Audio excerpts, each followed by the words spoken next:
Okay, Dr. Richard Sandler.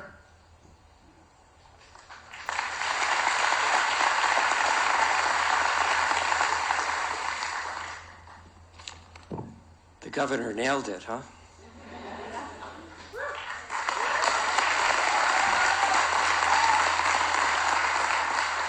And the rest of us are here not just as window dressing, but to say, even though the governor is a politician, he is speaking truth on this one. And he speaks truth all the time.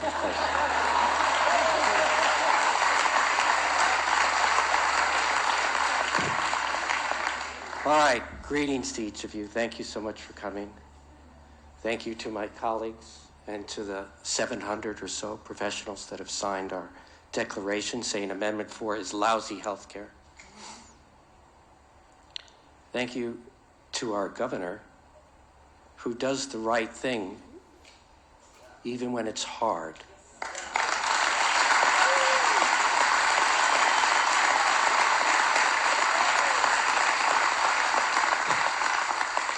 My name is Dr. Richard Sandler. I'm a pediatrician for over 40 years.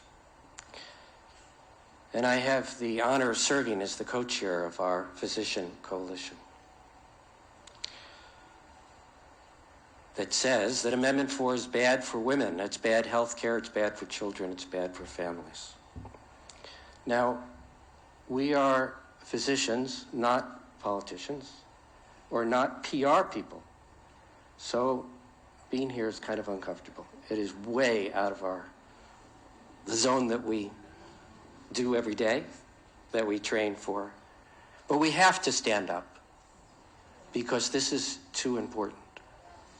And because the other side is using medical arguments to say, hey, vote for this. No, don't vote for this.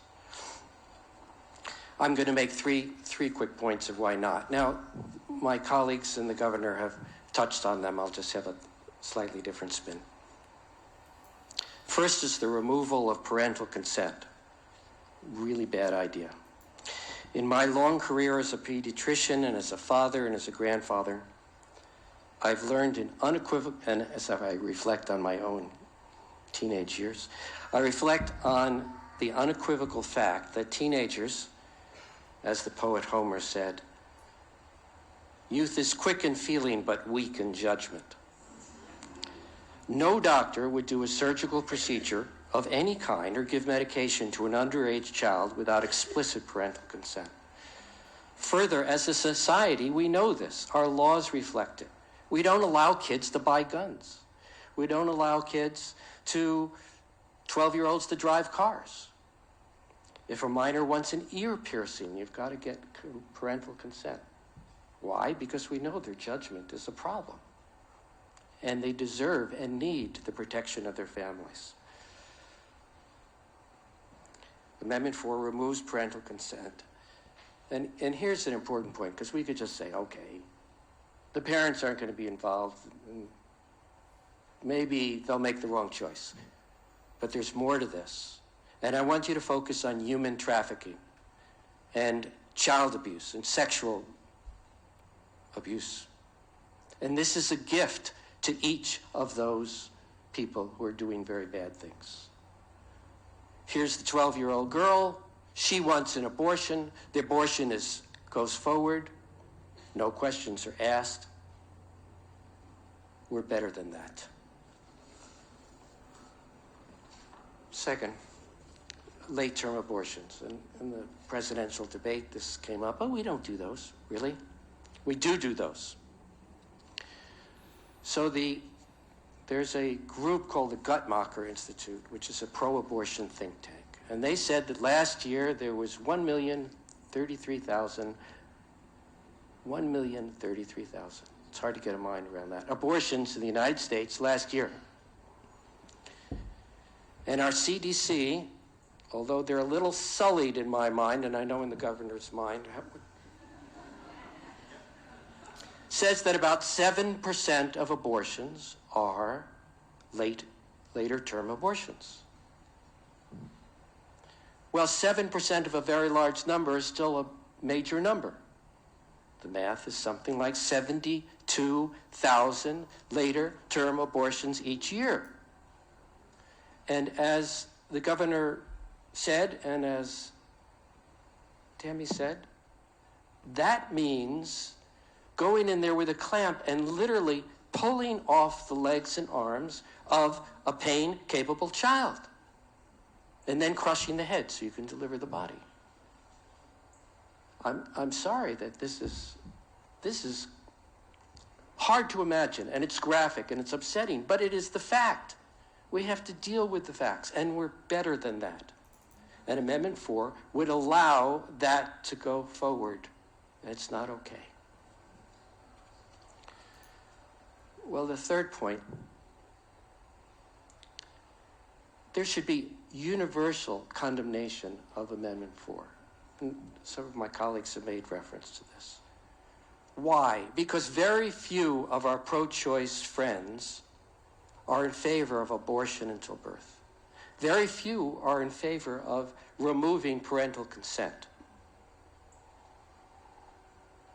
Some of our friends are not fond of the current Heartbeat Protection Act. I understand that. We can have differences of opinion. But this is not the way to address whatever differences you might have with that piece of legislation. The caring physicians before you and the 700 or so who have signed our declaration state unequivocally that Amendment 4 is bad medicine. And once people actually know what's in it, they'll vote against it. And that is people of all religions or no religion. Pro-life and, yes, pro-choice should be united in opposition to Amendment 4.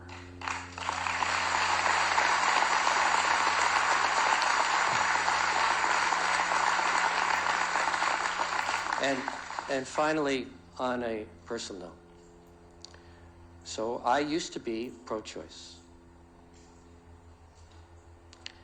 I didn't know any better. And as a doctor, I'm taking care of little babies. Little babies who can breathe and react, and they're little human beings. And you love them as soon as you're with them.